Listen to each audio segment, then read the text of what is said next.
Is Goldman Sachs deliberately misleading us when it comes to retirement planning, or are they being ignorant? And is there a third option? I don't know what the third option would be.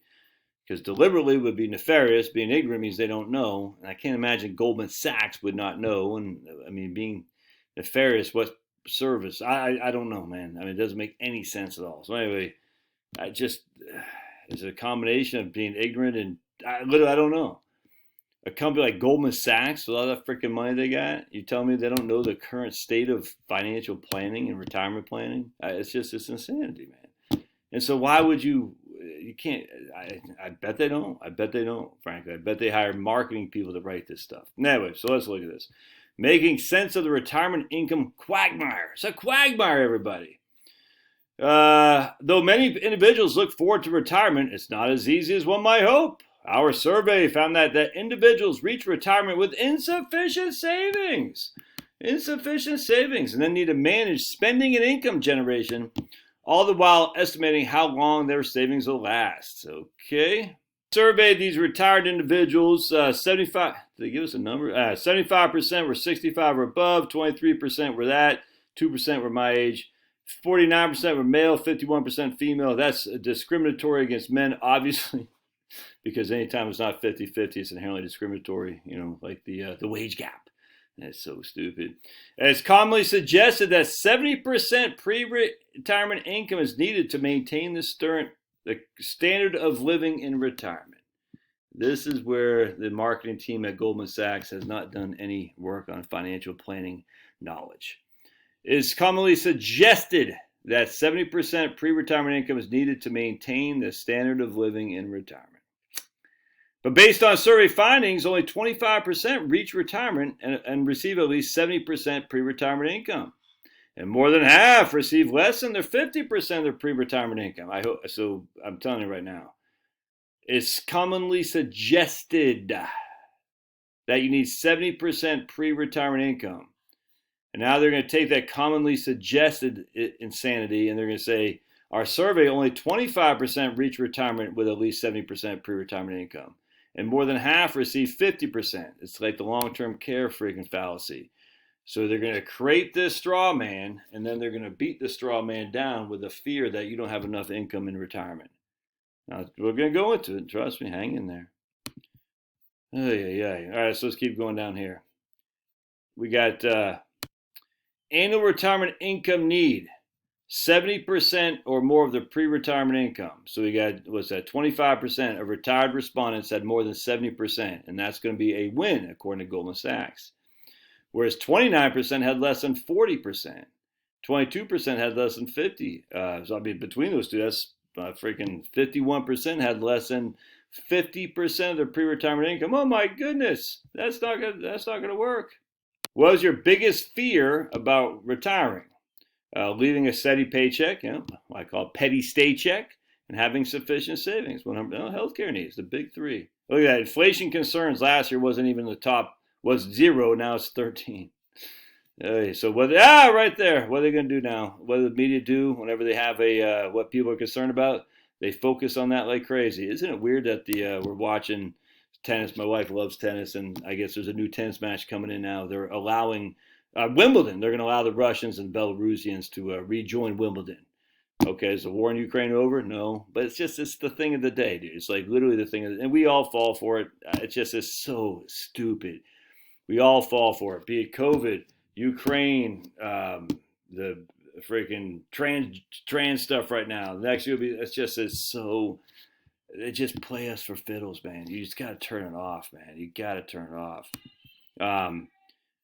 So now inflation is the top concern, where last year wasn't. Isn't that interesting? In the current year, which of the following concerns about inflation at the moment? 71% is right now in the current year, whereas last year, 42% of retirees said that was one of the biggest concerns. Isn't that weird? Well, because that's the thing of the day. So if inflation is a top concern, and now a couple of years from now, inflation is right back down. No, inflation is no longer a concern. Did it go away? No, but it's reduced, Josh. Yeah, but it's still there. Let's see here. Retirees entering retirement with financial anxiety. A number of factors contribute to a stressful transition to retirement, including leaving behind a steady paycheck. All right. How much stress do you feel about retirement? Well, we got 32, 55% are either comfortable or not stressed or comfortable. So they're very comfortable, somewhat comfortable, neither comfortable or stressed. So the majority are not stressed out. They're just not. 31% are somewhat stressed. Well, I mean, it's in human nature to be somewhat stressed. You're always worried. That's weird. Of course, anxiety, stress does not equate to run out of money. So the majority are not stressed. And even 31% are somewhat stressed. I'm always somewhat stressed, dude. It's just the way we are.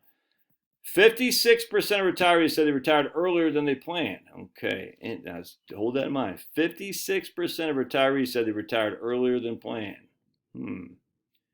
Notably, only 7% state that the primary reason for retirement was having sufficient savings. Okay, so 56% said they retired earlier, but only 7% said they had sufficient savings. So what does that tell you?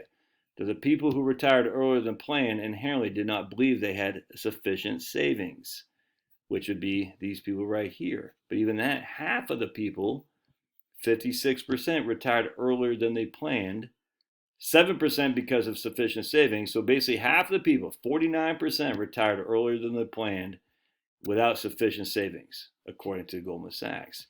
And yet we only got 31% of the people who are somewhat stressed. Over 50% of the people are not stressed. Isn't that interesting? So what happened to these people who retired earlier than planned? Oh, half retired due to reasons outside their control. Health reasons being the top factor. What is the primary reason you retired? Needed due to health reasons. No, they were put out of the job. They were needed due to health reasons, or they had to take care of a family member. 23, 33, 9. So that's 42% retired sooner than they wanted to because of reasons outside of their own thinking, which inherently would make it stressful when it comes to your own retirement. You're like, I'm a world of hurt, so I'm gonna retire. Do I have enough? I don't know. I'm gonna be stressed about it. And yet we come up here, the people in retirement, more than half, aren't even stressed. And only 31% of the people are somewhat stressed. And I don't know how you don't get somewhat stressed. I mean, being somewhat stressed is okay. Uncertainty drives conservative spending. How could that possibly be? I thought I was running out of money. About 4 in 10 spend less than anticipated, which illustrates that retirees may not have the retirement they expected. No, or as they get older, they just spend less. See, this is the kind of word crap I hate. About 40% spent less than they anticipated. And of course, Goldman Sachs is then going to say that means they may not have the retirement they expected. I'm like, no, because as they get older, they spend less. Only 22% spend more than anticipated. Isn't that interesting? Consistent with the results, so basically 4 in 10 spend less than anticipated.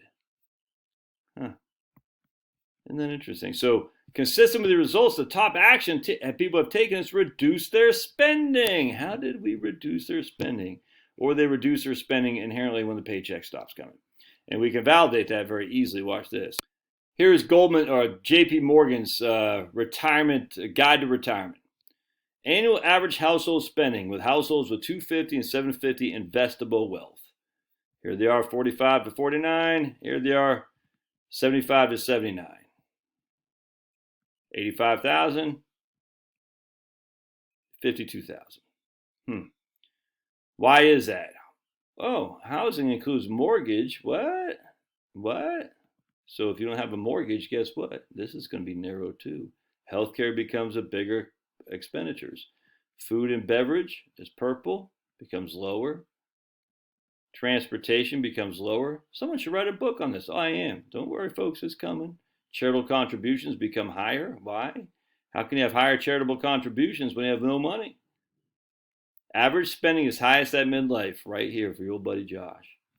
Those at older age tend to spend less in all categories except healthcare and charitable contributions, which inherently tells you they have money or if they would not be spending on charitable contributions. Those who live to the oldest ages may have costs related to long-term care. Yeah.